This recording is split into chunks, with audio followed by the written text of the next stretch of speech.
The following is a presentation of the Mat Talk Podcast Network.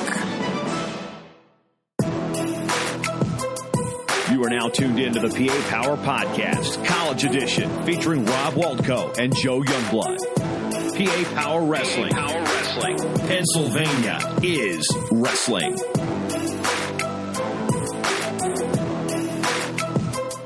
All right, folks, welcome to another week of The Open Room with Joe Youngblood and Rob Waltko. This week's podcast, we're going to talk about guys coming off Redshirts that did not wrestle in the state, that are not wrestling in the state of Pennsylvania this year. We're going to talk about 6 different guys, 3 each that we're going to cover. My 3 guys I'll be covering are Cam Coy from the University of Virginia, Brian Courtney from the University of Virginia, and Mikey Labriola from Bethlehem Catholic. Rob, who do you got?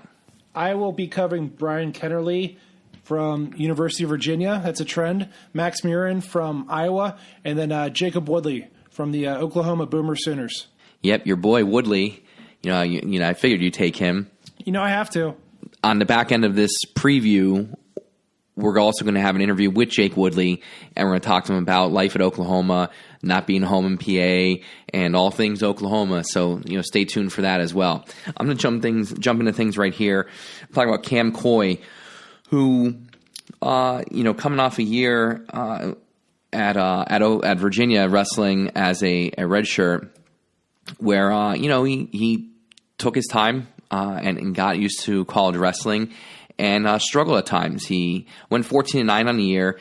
He had no real marquee wins, but he had a close loss to Mitch Finesilver from Duke, one of the many Finesilvers, as Rob and I were just talking about off there, 2-1. He placed at App State Open and the Wolfpack Open on top of that. And, Coy was a guy in high school who was just lights out. And, personally, a guy I didn't think, was a hammer on top. I felt that would translate well to the next level. But, I wasn't sure about his neutral. So, he's slated to start at 157 for the Cavaliers. And according to WrestleStat, is ranked 25th in the country right now. I think it's a number that will change, just because of his ability on top and, getting opportunity to get guys on the mat, even by means of taking top and looking to turn.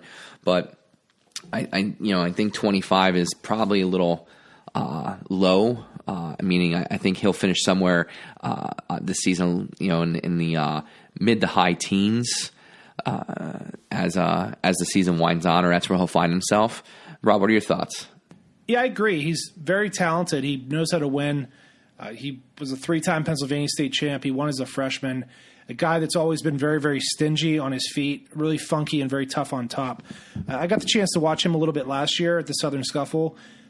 He looked okay. He looked like a freshman. Didn't have maybe that explosive takedown on his feet, but was still tough on the mat. And by all accounts, is supposed to be a really hardworking kid. So my thoughts are the same. I think it would be a little rich to consider him an All-American contender right now, but certainly a guy that should get to the tournament, maybe win a match or two, and hopefully build off of that. All right, so Rob, who do you got that you want to talk about first? Another Cavalier, Brian Kennerly from your neck of the woods. Virginia actually has, I think, 4 starters from the Keystone State in their lineup. 3 who we're covering today, and then Sam Krivis, who's a 3-time state champ from Hempfield, another Whitfield guy. So Virginia's always recruited Pennsylvania pretty well. Chris Heinrich was there, a couple of the Peppelmans, the Nelson brothers from my neck of the woods. But anyways, on to Kennerly. So Kennerly came out of high school, was a Pennsylvania state champ, the number 81 overall recruit in high school.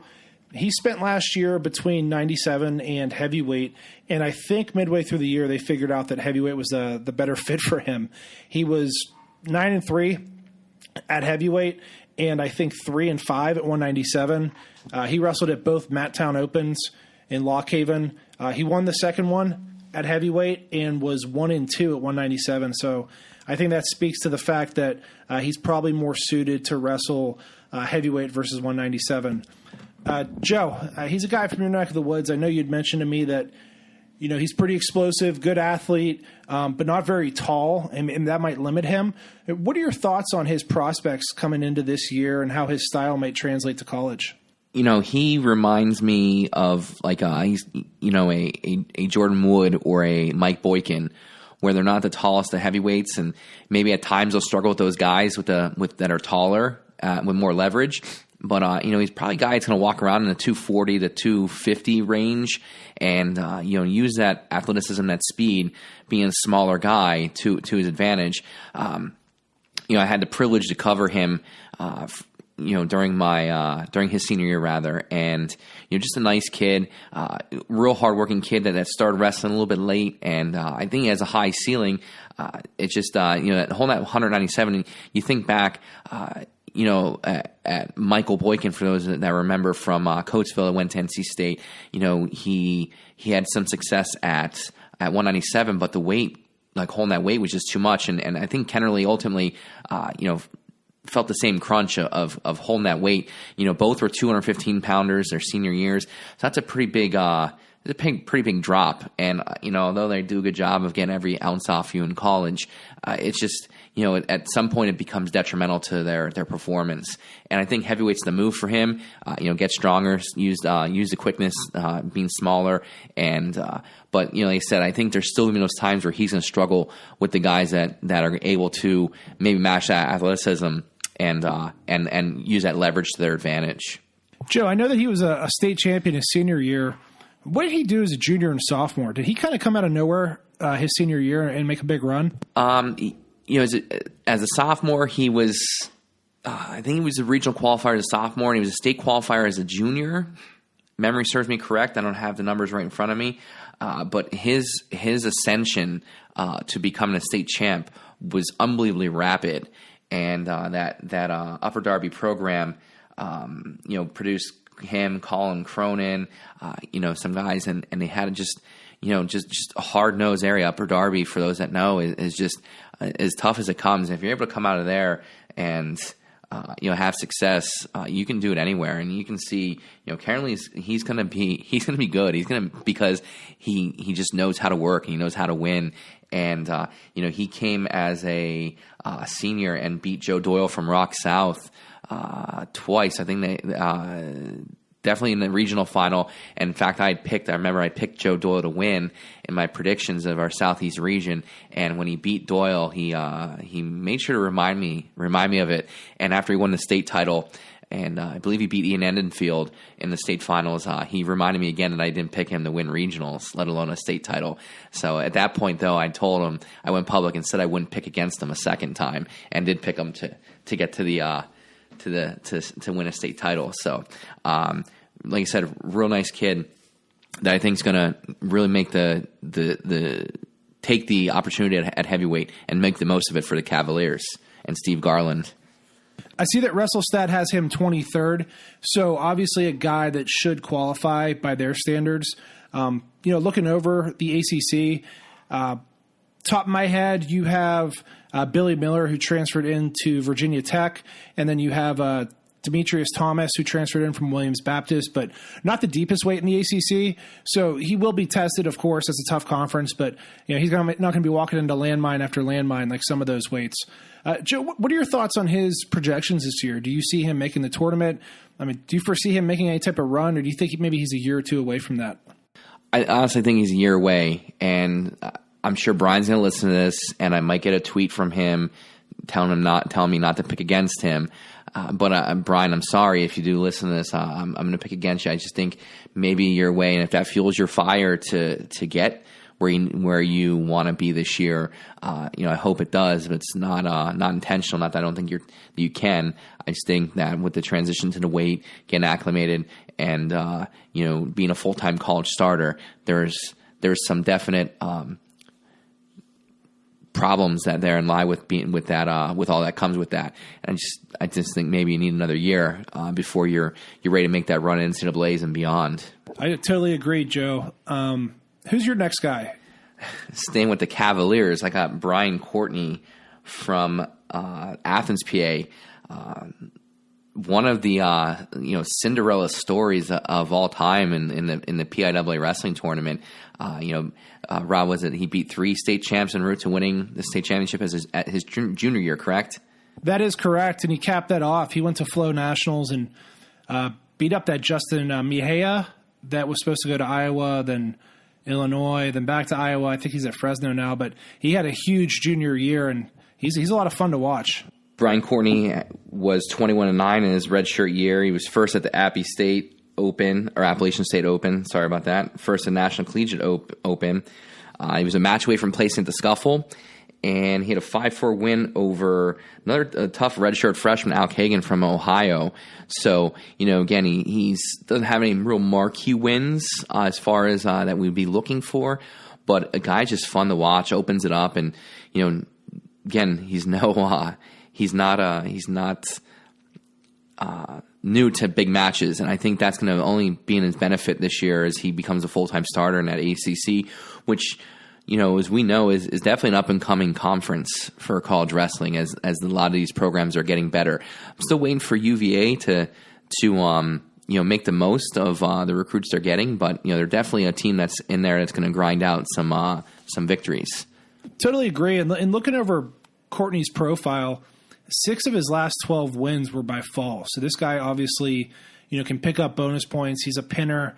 I haven't watched him wrestle a ton. I know he's got really, really good hips. And like I said, his junior year, I got to watch him quite a bit and was really impressed by him.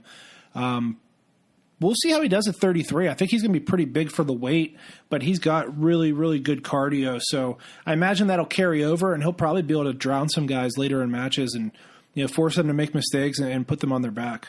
And that was the thing that I failed to mention too. He wrestled his redshirt year as a 41-pounder and going to be dropping it to 33, which again is a feather in his cap when it comes to, like you said, being bigger and for as far as his gas tank goes. Joe, how much did you watch him wrestle in high school? Did you catch him a lot? I know he's from Eastern PA, more Northeast, but wasn't sure how he was a guy. I'm guilty of a guy doesn't get to watch as much AA as I should. And again, this isn't an excuse per se, but AA in my neck of the woods in District 1 is just not – there's not a whole lot to go see. Every school is more or less a bigger school in Southeast PA, and I think we have 63 AAA schools, and I think there's 14 AA schools, and they're so sporadically spread out. The closest one to us now just went back to AA, which is Pope John Paul. The second where Ryan Vulak goes. Aside from that, there's not another one around that is all that close because they're all larger schools. A lot of them are out in Bucks County and some other private schools. So I don't see a whole lot of AA wrestling. And Athens didn't travel down our way for any kind of tournaments like Escape the Rock or anything that we would have covered. So mainly the times I got to see him were at states. And, like his junior year, and then obviously I got to see him his senior year when, he was a household name. But like you said, you hit the nail on the head with funky hips and, he's just able to, score from any position. Absolutely. And speaking of AA studs, Max Murin is next. I think Courtney might have actually beat him their junior year in the state tournament, but Murin is a guy that a lot of people are really excited about. I don't know about you. I go on the Hawkeye message board. I love it. It's just full of crazy Hawkeye fans. I'm not really a Hawkeye fan, but they're very, very active. So it's fun to go on there and just read about wrestling when you have some free time. But Max Murin, he's a stud, multiple-time state champion in PA, 3-time Fargo All-American. I think he had 158 wins in high school. He's a guy that Iowa recruited. Not a blue chip by any means, but they were really excited about him for a number of reasons. He's from Young Guns. He wrestles that hard pace. He's kind of has that Iowa style. So they were really excited to get him in there, looking at their forums. I don't think that he is necessarily handed that job. They have Happel and they have Vince Turk at 141 that are going to be fighting and clawing for it. But I think Murin probably has the highest upside. He placed 5th in the Midlands last year. He has a win over Mikey Carr, who, of course, was seeded, I believe, 7th at the NCAA tournament. He beat Happel, his teammate. He beat Yaya Thomas from Northwestern, who's a top 20-ranked kid. After the Midlands, Murin did not compete. All 3 of his losses on the year were to national qualifiers, but he had a pretty good spring, too. He was in the semifinals of the junior trials. He lost to Nick Lee, and then he lost to Verclaren in the Conti semis. He snaps really, really heavy. If you watch his match with Sammy Sasso, he wore Sammy out pretty good, namely with those snaps. He was able to score off those late in the match. So he's a guy that like I said, he embodies that Iowa style. He's very physical, wrestles really hard. And if they are going to push Penn State this year or next year, this is a guy that needs to take a jump, right? Nick Lee, as great as he is, he's maybe a little bit more vulnerable than, say, Vincenzo, even though he lost to a Hawkeye, or Bo Nickel. They need to steal this weight class from Penn State or Ohio State to kind of jump up and make that leap from third, fourth in the country back to first, where they're dying to get to. Joe, what do you know about Max Murin? What are your thoughts on him? He quietly went 154-5 in high school.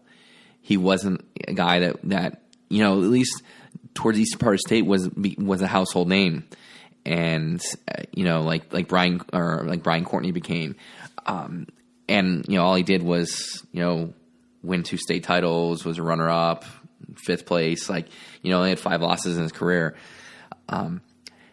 Again, like you said, he's relentless in his attack, and he was a fit for that Iowa style. Just like Spencer Lee, it's like one of those things where you hate to see a PA kid go to Iowa, but when it comes down to it, they just kind of fit the mold. The thing I like about him is he does score points. He's not and same with Spencer Lee. They're not your typical Iowa cookie cutter guys that will wrestle the edge of the mat and they'll push you around, knock you out of bounds. Kind of we talked about with some other wrestlers that we talked about off the air with Jake Woodley, where they're just he's stalling. Yeah, exactly. Where they get on that head and they bang the head and move you around. Murin's gonna come at you. He's gonna do that. He's gonna do just that, which I'm sure the brands and Iowa, Hawkeye Nation love. But he's going to score points from those same positions, and he's going to be relentless doing it. So he's more of like a Ironside Iowa guy, not like a Mike Evans, where he's going to steer you around the mat and wait for the crowd of 16,000 plus people start booing and goading the official into calling a stall. There's going to be no chance for that because he's going to be snapping, spinning, hitting shots and scoring from those positions. So, he's a guy that I am excited to see. I'd rather see him in any other colors except black and gold, but I'll take it. So, he's a PA guy, and I'm always going to root for the PA guys. Maybe not as hard when they're wrestling Penn State or anyone else in the state, but it is what it is. And I do hope he does well, and like you say, makes that jump, that he makes Pennsylvania proud, and he does all those things and becomes an All-American and beyond. Just as long as they, it doesn't hurt any PA schools in the process. Like when you look at 141, you have Yanni, McKenna, Ironman, 1, 2, and 3. I don't think I can put him ahead of those guys, obviously. But then you get into the Cade Brocks, the Nick Lees, the Chad Reds, Sedarian Perry, Mike Carr, who he's beat. I think he can go with those guys. Lee might be a little tricky for him because his gas tank's so good as well. But you can't tell me that Murin can't go out there and push Brock around and make him tired late in the match. Because I've seen it happen with Brock. And Murin, frankly, if the match was 20 minutes long, his odds would be even better. Honestly, I think he'll All-American this year. I think he'll get in there low 6, 7, 8. But I think he's good enough, and I think he's going to keep getting better throughout the year. And I think, frankly, Iowa needs him. So it's just going to happen. What are your predictions on him this year? You're really high on him, and I appreciate that. I'm going to say he's no less than a round of 12 guy. Everything goes out in perfect world. He's going to be in that round of 12 with a chance to go out and take a spot on the podium. But like you said, like his ability to go the full 7 minutes at virtually the exact same pace is going to spell a lot of trouble for a lot of those guys that you named. A lot of guys you said not named, Ironman, McKenna, or Yanni. Just because, even Lee, like he's gonna that. Again, I'm not trashing Iowa. There's something about that Iowa style, and the guys that go after you and they score points, and they constantly do more than just push you around or taking shots, and they're pounding the head and they're trying to snap down and go behind. That's it's one thing to push a guy around for 6.5 minutes on their feet. It's another thing when the guy's constantly trying to attack.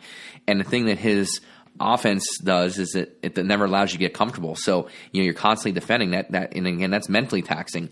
I just think that he's going to be able to just mentally frustrate, not just physically frustrate his opponents, based upon his style. So I think, like you said, like I said, he's in that round of 12 with an opportunity to go out and get or go out and be an All-American. I'm not going to go out and rubber stamp it and say, you know what, he's going to be an All-American. I'm going to say he's going to be right there, and he'll control his own destiny when it comes down to it. When you look at that Big Ten, the three guys I mentioned, him, Lee, and Carr, obviously Carr and Murin are Pennsylvania guys. Lee's from Indiana, but has a big gas. Like, those are just three buzzsaws. Like, those kids wrestle really hard, and neither of them kind of can break each other, I guess is the best way to put it. So it should be fun to watch them and see who comes out on top with them. And then you have McKenna. Obviously, they're all kind of chasing him down, but that's a fun little group. And then Chad Redd, Big Ten obviously is loaded, but those three in particular, I'm excited to watch wrestle. So he's going to have an opportunity to prove it on the mat throughout the season in dual meets alone. Was that an ad for the Surge saying prove it? No, but since you brought up the Surge, time's running out to register for the Surge. It's coming up November 3rd, the weekend of November 3rd. Folks, if you haven't signed up yet, you're going to hear me talk about it and Rob talk about it later on in the interview. We'll talk about some more. Get on it. Come out. Prove it. Guys. Take your opportunity. Jeff has been walking around downtown Pittsburgh drinking Surge for the last 2 weeks, just handing out flyers to people. They've never even heard of wrestling. So he's pushing it hard. He's advertising. He's pounding Surge. So come out here and prove it. Let's see how good you are. Getting into my third guy that we're previewing, Mikey Labriola from Bethlehem Catholic. First things first with Labriola, he was the third overall ranked recruit in that class of 2017. He was a two-time state champ. He was third as a sophomore, seventh as a freshman, and was 157-17. And he just coming off his freshman year, redshirt freshman year at Nebraska. So again, we're another Big Ten guy, and he had a pretty successful year, Rob. I'll go over a little bit. He was 17-2. He didn't wrestle past Midlands, and Rob and I kind of talked and kind of trying to figure out why, and we're not exactly sure why him and Murren didn't wrestle after Midlands, but he did wrestle freestyle, so maybe that had something to do with it. So this season, Labriola is going to debut at number 11 to start, which I think is probably right about where he belongs. Rob and I talked off the air about how stacked 174 is, and I'll get into that in a little bit. But let's talk about what he did as a redshirt freshman. He was fourth at Midlands, both his losses to Dylan Leidy from Purdue, and that was a tough matchup for him. He was first at Bob Smith Open. He was first at the UNK Holiday Inn Open, and he was first at the Daktronics Open. He owns wins over two All-Americans, a 7-3 win over David Koser from South Dakota State, a 7-6 win over Jacoby Smith from Okie State, and a 14-6 major decision over Johnny Sebastian from Northwestern. So right there, he's got a pretty good resume. And some might think, why is he ranked 10? Like, why isn't he higher? He got wins over All-Americans. And I think maybe, Rob, I'm going to refer to you on this one. We talked about 74, and you were all over it. Let's just talk about 74 in general. When those rankings came out, I kind of laughed. I'm like, man, these guys are idiots. Like, Labriola's 11th. What are they thinking? And then you look ahead of him, and it's like, no, he's slotting in exactly where he should be. 174 this year, counting off, it has two national champions with Zahid and Mark Hall. It has 5 guys that have competed in the national semifinals. Plus, you got Kemmer, Cutler, and Rogers, who've never been in the semis. So 8 All-Americans return, 5 guys who've been in the semis. You got Taylor Luan, who's never placed. This is, I would argue with anyone, this is probably the toughest weight. Not probably, it is the toughest weight in the country this year. I think it's just as tough, if not tougher, than 41 last year. So with a guy like Labriola, I think he's probably one of the 80 best guys in the country, pound for pound, whatever you want to call it. But I don't know if he'll All-American, just because this weight is so difficult. The top 8 are so locked in. I'm going to disagree with you on that. I just think having a year in that Nebraska system, that staff have an opportunity to be with him, guide him through that redshirt year. They seem to do not a lot with a little there, but they take guys and just make them better. And you look at their body of work. I think he's going to All-American, whereas maybe we disagreed earlier on guys. I think he does. I look at like Michael Kemmer going up 2 weight classes. Again, dude's a stud, but 2 weight classes is a big jump. It's not he's not going 84 to I don't know. Just 2 weight classes in college is huge in 1 year. I think he might struggle out the gate. Just my opinion. I think he's right. He'll be right on par with Cutler, Chandler Rogers. I think another year, he's ranked behind Dylan Lighty from Purdue. He's going to get to see him in conference. Taylor Lewan. I think when the dust settles, he's going to be better than those guys. He did. And his style in college is conducive to that. He puts points on the board. He was thinking his redshirt year, 57% of his matches ended in bonus points victory. He won 90% of his matches. He was 17-2 on the year. His only 2 losses were to Dylan Lighty at the Midlands. So same guy beat him twice. Other than that, he kind of he did really good. And I think I don't think he's not going to touch Zahid. He's not going to touch Mark Hall, Miles Amin, Daniel Lewis. No, McFadden. Again, he's coming up a weight class. I don't know. I say he can slot anywhere between 5 and 8 when things settle at the end. At worst, I'm going to say he's an All-American, but at worst, if he doesn't, he's going to be in that blood round on Friday night. Joe, I switched my opinion. I agree with you. I think he'll place. Did I talk you into it? A little bit. I don't think he'd lose to Chandler Rogers. I think he's too solid for him. I think this kid will could win a national title. He's talented enough to do that. I watched him wrestle Trent Hidlay at the U.S. Open for juniors, and Hidlay blasted him right off the whistle, got behind him, and he sat in a tripod, and Hidlay drove him across the mat but couldn't break him down. And I was like, gosh, this kid's core strength must be so strong. But interesting matchup just looking over those rankings. How do you see him, if him and Jordan Cutler were to wrestle? Who do you pick there? Because they're both just complete beefcakes, strong as heck. I think it'd be contrasting styles, but I'm curious to get your opinion. I know you've watched both those guys wrestle quite a bit. You said Jordan Cutler? Yes. It's one of those matches where they wrestle 10 times. It could very easily go 5-5. That's a tough one just because of the conflicting basically like wrestling such similar styles. That's a real tough one to predict. But I don't know. I just think I don't know. All Labriola has ever done is won. And I'm pretty sure he would have fared pretty well if he didn't redshirt his freshman year. I think if we would have been able to preview this and he wasn't going to be a redshirt and we were previewing a true freshman, I would say he would probably been on par with this. I mean he would have been in a conversation All-American as a true freshman at 74 last year. I mean, he beat 2 of them as during his redshirt year. So it just so happens the weight class got tougher from one year to the next. Last year would have been the year that I would have been more confident saying he would have been an All-American last year than this year. Yeah, I agree. And I mean, looking at it objectively, I think he was probably the second best freshman with PA roots last year, outside of obviously Lee. I think Labriola had just as good, if not a better year than DeSanto, all things considered. The fact of the matter is I see him on the podium this year. I feel he's ready. And the proof is in his what he was able to accomplish that first that redshirt year. So, Rob, who's your last guy to put a stamp and close this redshirt report down? Kid that I grew up, or I coached, I saw grow up. spent a good bit of time with him. Jake Woodley from Oklahoma.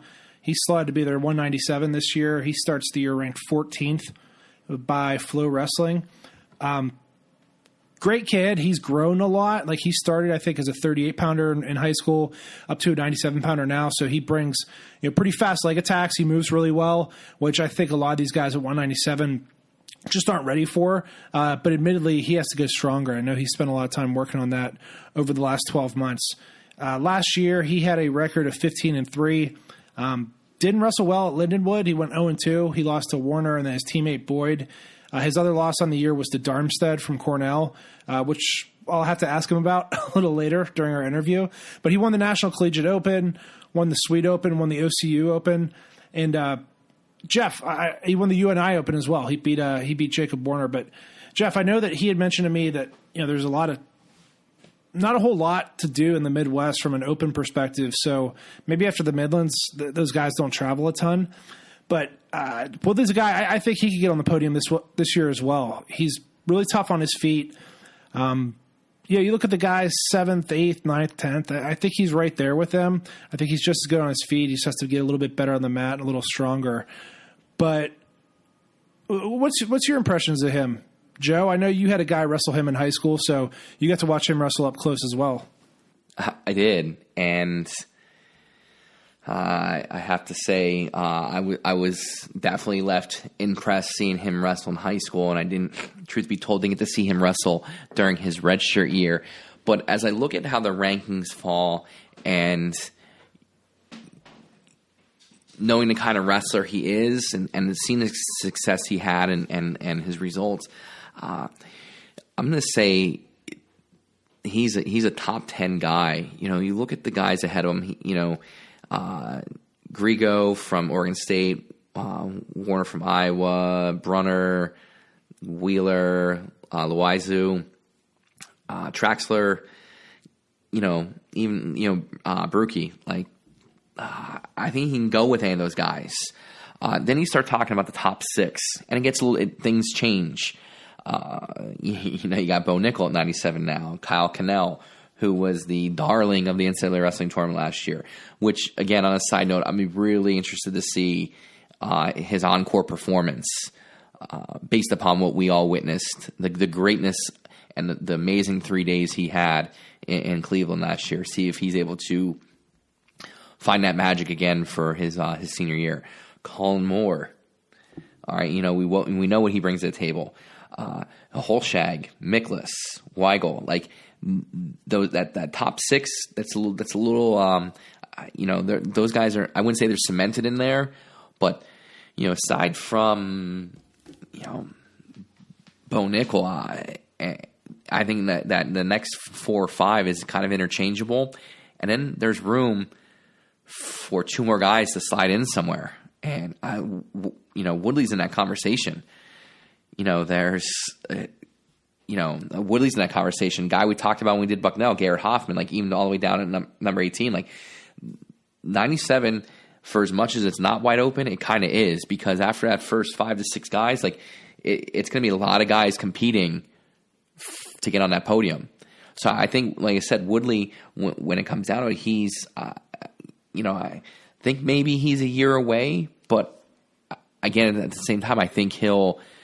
He's going to be in the conversation, whether at some point during the season, if not actually in March, he'll be in the conversation. I hope we're having this conversation, we're previewing NCAAs, and we're talking about, Woodley coming in as a, 12 or 13 seed with a, great draw with a chance to make it to the quarters or semis and get on the podium. But again, there's so much that has to play out. His acclimation to the college game, and how he goes out and handles it.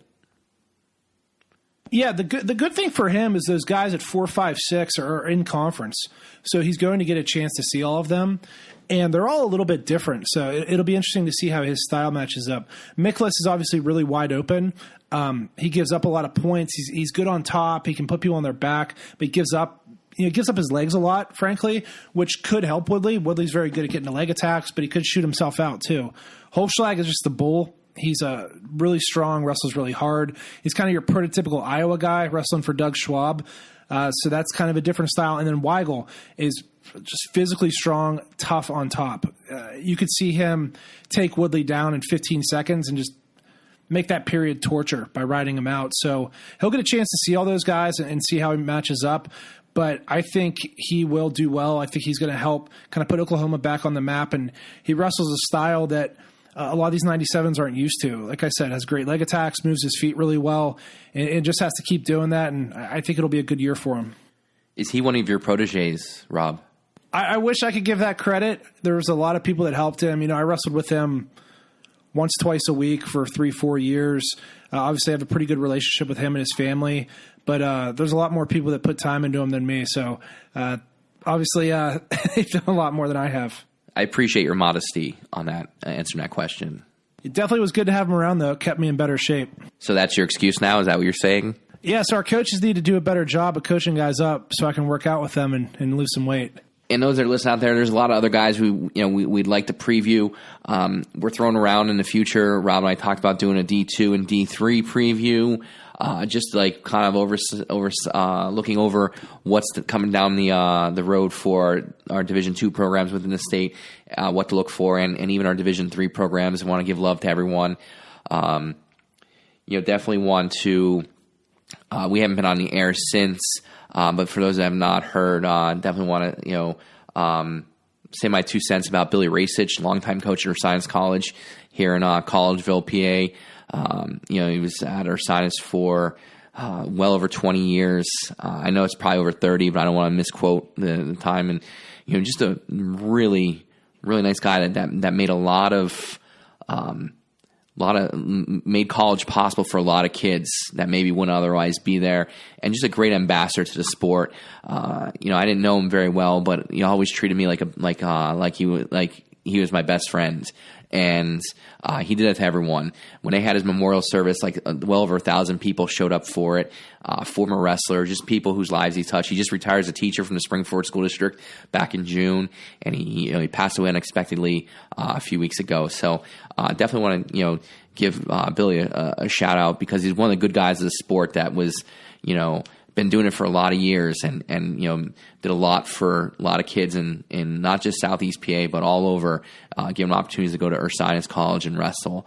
So just want to say that as far as probably touch on that a little bit more if we get to our Division III preview. But practice has started, Rob. The season's upon us. I'm watching Twitter and everyone tweeting out Gear Day, getting all their wrestling gear and stuff, and I was like, got me excited. I'm ready to get some folk style going and get the ball rolling on this college season.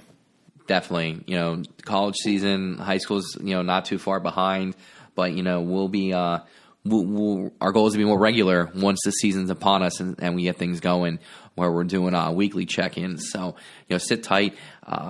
As always, if you have any questions, get them to us at Twitter at Coach YB. That's Coach capital Y capital B EE. On Twitter. Rob, you want to give your handle? It's Rob _Swaggin, SWAGGINU.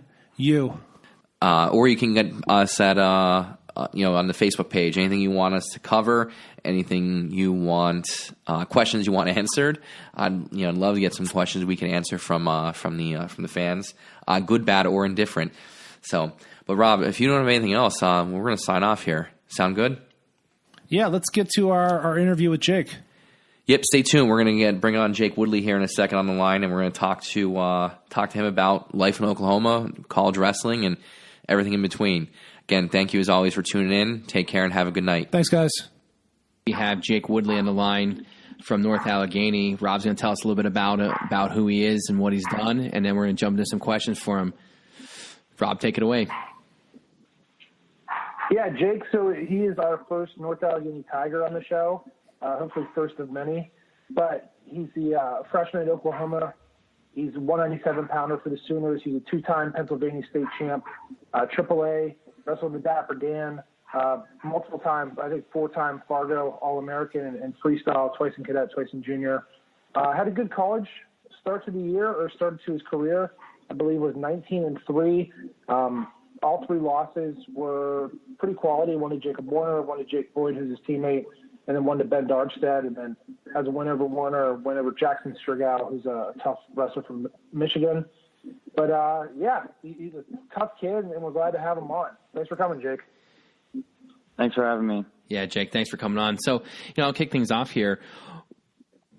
During your recruitment, what stood out about Oklahoma, and what ultimately led you to, pledging to the Sooners? I think one of the biggest things was the facilities and the coaches that OU has to offer. I mean, we have really nice wrestling room, weight rooms, team room. There's everything here to succeed. And, you talk about the facilities and everything in Oklahoma. What about were you leery about going so far away despite all those things? I mean, was that ever in the back of your mind, or did distance from home not bother you? I mean, a little bit. Regardless of where you go to school, I mean, you're going to be kind of away from home, even if you're only an hour away. You're not gonna be going home all the time and stuff. So regardless of where you go, you're going away from home. The only downside to being really far away is plane tickets. That's really the only downside between the difference between Oklahoma and if I went to somewhere in PA or somewhere in Ohio or on the East Coast somewhere. Have you made the drive yet to Oklahoma? No, I've flown. It'd be I think 18 hours or something crazy. Yeah, that's quite the drive. Yeah. Jake, what do you miss most about being in Western Pennsylvania? Hold on, why can't we say what do you miss about Pennsylvania? Why is it got to be Western PA, Rob? I was out in Philly last weekend. There's definitely a big difference. Yeah, there is. There's no sheets in Eastern PA. There are some. Right. They're few and far between in my area. They're strategically placed out this way. I guess. But the biggest things that I miss probably, obviously, my family and my dogs and stuff, but sheets is honestly a big thing. I love mac and cheese bites. That's kind of rough. Another thing is the professional sports that Pittsburgh has to offer with the Steelers and the Penguins and the Pirates. OKC, we have the Thunder, but I'm not a big basketball fan. But we do have a really good football team, and it's similar to a professional atmosphere, which is nice. But those are some big things that I miss. I missed the game last week. How'd they do versus Texas? They lost 48-45. It was kind of a shootout. It was a pretty good game. I wasn't there. The game's in Dallas every year because it's 3 hours away from Norman, and it's also 3 hours away from wherever Texas is. And I didn't go, but I watched the game on TV, and it was rough. But we'll recover from it. What's the biggest difference that you found in Oklahoma? I guess good or bad. Maybe something that you found there that you really like, or something that I guess you miss sheets, but I guess just the biggest difference down there. I don't know. Being in a college town in Norman, it's really not what a lot of people would expect. It's not like tumbleweeds and Southern accents all the time, because it's a college town. There's people from all over. But I have been to some of the smaller towns in Oklahoma, and it's pretty interesting. I've been to Davis, Oklahoma, and a smaller town outside of Tulsa. I don't really know a huge difference in Oklahoma. I think the weather is a big difference. The landscape, it's a lot more flat. Those are probably the biggest differences. Jake, have you been to Moore, Oklahoma? I got my uncle lives there. So yeah, that's north of OKC. Yeah, that's where our golf fundraiser is every year. It's at Top Golf, which is kind of it's in Moore pretty much. Yeah, I'm looking to come out. They're big OU fans. I'm looking to come out next year for the big Oklahoma West Virginia game. I'm a West Virginia alumni, so. Oh, okay. Yeah. So, all right. So, getting back on task here, what when you went to Oklahoma, did you know from the start, did you talk with Coach Roselli and Heflin that you were going to redshirt last year, or was that something that was figured out, as the preseason wore on, that, maybe they felt that was best for you, and did they discuss that with you? It was the plan to redshirt ever since they recruited me pretty much. But I did kind of want to start right away, and I talked to Lou about it before my wrestle-off, and he said that I would have to dominate my wrestle-off if I wanted to start as a true freshman, because he felt since I was young that it would be best for me to redshirt, and he was right. And I lost my wrestle-off 3-2, but even if I would have won in a close match, he still would have redshirted me, which is best. I'm happy I did. Jake, why did you want to wrestle? Did you just have that confidence coming out of high school where you were doing a lot of butt kicking that you could compete right away? Did you think maybe you'd get soft, not competing in the real events? Or, I don't know, the redshirt circle is pretty lonely. I mean, what kind of prompted you to want to think that you wanted to wrestle? Yeah, I was excited. I wanted to be in the scene right away a little bit, and I wanted to travel with the team and stuff. Redshirting can get kind of tough. You got to pay your own way for everything, drive to stuff. But in the end, it was definitely good that I redshirted.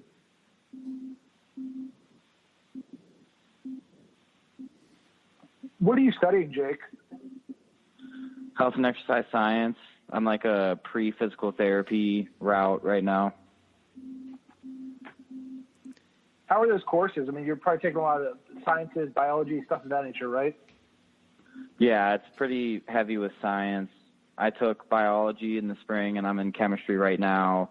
And I got to take anatomy this next spring and physiology next fall. Those are like the toughest ones that I'll probably take. How do you find the balance between being a Division I athlete and being a good student? Because I know that you hit the books pretty hard.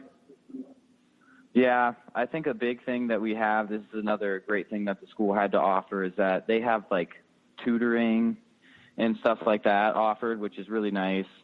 That's probably the biggest thing that helps me go into tutoring, because sometimes it's hard to study on your own, and that's just better. If it's like going to class twice if you have tutoring.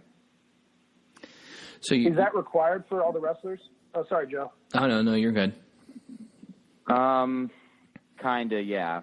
Especially as a freshman, yeah. You have to go to tutoring, and if you don't, then like the coaches kind of get on you about it. But if you get good grades as a freshman, then you can kind of debate with your academic advisor to see if you can get out of certain tutoring and stuff. But it's helpful, so if they put you in it, then you should probably go. Do you think that the redshirt year helped you with this acclimation to college life? In regards to like, had you started, you had probably a lot more time being taken up with travel and stuff. So is that part of what was good about redshirting? Yeah, it definitely. Because although I had to travel on my own, I traveled less than the team did. Because they even, when they went and dueled Lehigh, like that's a big travel, because we were at Lehigh last year and all the tournaments they went to. So it was good sometimes when they were leaving and I was staying, just to stay on top of my schoolwork and stuff like that, doing my laundry and, small things. So, Jake, tell us what you learned about college wrestling, or what was the most important lesson you learned about what it means to be a college wrestler during your redshirt year? The biggest couple things are position and mat wrestling on top and bottom, because of the riding time aspect in college. There's a lot of pressure to ride kids and turn kids and get out, so they're a lot better on top and bottom, which is something that I had to develop this past year. And how do you feel being from Pennsylvania, and how, it's one of the things Pennsylvanians are known for, mat wrestling. Did that prepare you in any way for it, or give you maybe a slight edge? Yeah, I think it did, because obviously guys in PA are really good on top and bottom, even from a young age. So I was definitely a little better off than some guys, but I still had a lot to work on. But I've gotten a lot better since I've been here, especially on the mat. So I should be pretty good this year on top and bottom. So right now you wrestle with Rob, how are you going to turn him? Roll through tilt. I'll probably call injury time before I go over. Well, I mean, that's a solid move to stop it. But it's nice to it's nice when he tells you what he's going to do and then in fact do it to you. So Rob, start practicing that, breaking that 2-on-1 and that wrist control from bottom. It's weird that my back, every time that Woodley comes back to practice, my back's just acting up. I can't wrestle that day. It's like when it gets cold in the weather and like arthritis and stuff, right? Exactly. Hey, Jake, I meant to ask you this before, but you mentioned when you came back the one day, you wrestled Darmstadt up at Keystone State, and that you got the first takedown but really struggled on the mat. I mean, would you call that a wake-up call for you that, like, hey, I really need to get better on bottom because there's some guys out here that are just absolute killers on top? Yeah, definitely. I mean, we have some guys in the room that are pretty good on top, and, I mean, I would get turned every once in a while and struggle to get out, but not like that because he's really good on top. That was a lot different than a lot of guys, especially how tall he is and how long he is. Yeah, that was he got like, I think it was like 6 minutes of riding time. As crazy as that sounds, because I took him down early. Or wait, he took me down and rode me out the whole first period. Second period, I picked neutral and took him down right away. And I was about to cut him, and he wing and hop me and reversed me. So I got ridden pretty much that whole match. So that was a huge wake-up call. What about his pressure or his top game was different than what you felt? Was it the length? Was it just putting weight on your hands? Was it just moves or legs that you've never felt before?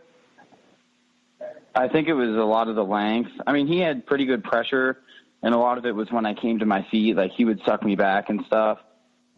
I mean, he's like 6'4" at least, and he's just lanky. Even though he's so tall, he was so long. Yeah, I think he can scratch his knees with standing up. Yeah. Now, did you find anyone else that you had that much trouble with on top, or from top rather? Not like him. Not like, especially the length thing. I don't think I've ever wrestled anyone with that type of length, but there's still some guys in the room that give me trouble now, but it's good for me our new transfer, our 84-pounder, he's really good on top. He rides me pretty good, and so does Heflin and stuff. So I have good partners for top. It's good those guys are in your room and not guys you're going to see on a regular basis, right? Yeah. Jake, who's the transfer? Kane McCallum. He's from Eastern Michigan. He was a NCAA qualifier last year. Yeah, he's really funky, right? I think Alex Deshawnet's been wrestled him once. Yeah.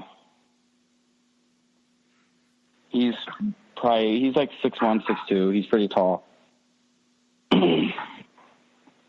Jake, on that subject, you mentioned transfer, but you came in with a really nice class with Oklahoma. It's obviously Rosselli's first class. When he took over the job, definitely was barren, and he's done a good job, I guess, restocking the cupboard. But I know you guys haven't had a ton of success, at least by your levels and what you're looking to do. What did it mean to you coming in with that class, and what are some of the goals that you guys set out for yourself this year? We're expected to do really well. We have really high expectations for ourselves, and the coaches have high expectations for us. And my personal goals are to keep my grades up, and I'm going to try an All-American this year, and I'd really like to be in like the top 3, like really get up there, give myself a chance to be at the top. From a team perspective, how much do you guys talk about Bedlam, getting that dual meet, beating those guys and kind of taking over the state? It's a big deal for us, especially because they get a lot of the Oklahoma recruits that we want, and we obviously really don't like them, and we want to for sure go in there and beat them in the duels. And at the Big 12 tournament, that's something that we really want to do, is win a Big 12 title, because they've been dominant recently. How do you feel Coach Roselli has been able to, fuel that the Bedlam rivalry from his end, you know, being new to the program himself. I mean, he's basically as new as you are, some of the recruits. How has he made that a priority? How has he, you know, become part of that rivalry and instill it in the team? Even though he's new, like he was at a big school. He was at Ohio State, and football is like Michigan, but wrestling-wise, you know, their rivals are like Iowa and Penn State and stuff. So he understands big rivalries like that. So I don't think it was much of a like transition for him to like understand Bedlam because he came from a big school. Good. Well, changing gears here. You know, I told you before we started the podcast here, the interview, that I got some family in Moore, Oklahoma, and you know, they asked me. I asked them some homework on Oklahoma, and you know, they said I had to ask if you've gone noodling yet. And for those that home listening that don't know what noodling is, Jake, please explain to us what it is and if you have gone or plan to go. I haven't gone yet, but I do plan to go next spring when it starts to get warm out because that's what you do. It's like a spring, summer kind of thing. But the catfish lay their eggs in like holes in a river or like a stream or whatever, and you put your hand in their hole, like underwater in the eggs, and like the catfish are defending their eggs, obviously, like all animals do, and they come up and bite your hand, and you have to grab it when it bites your hand and like basically fight it and bring it up to the surface. So I take it you have some teammates that have gone noodling before, correct? Yeah. Now, do they wear gloves when they do it? No. So, I mean, some people do, but our heavyweight that I was going to go with, he said, for your first one, you're not allowed to wear gloves. That was my next question. Will you be wearing a glove when you, if and when you go? So good for you on that one.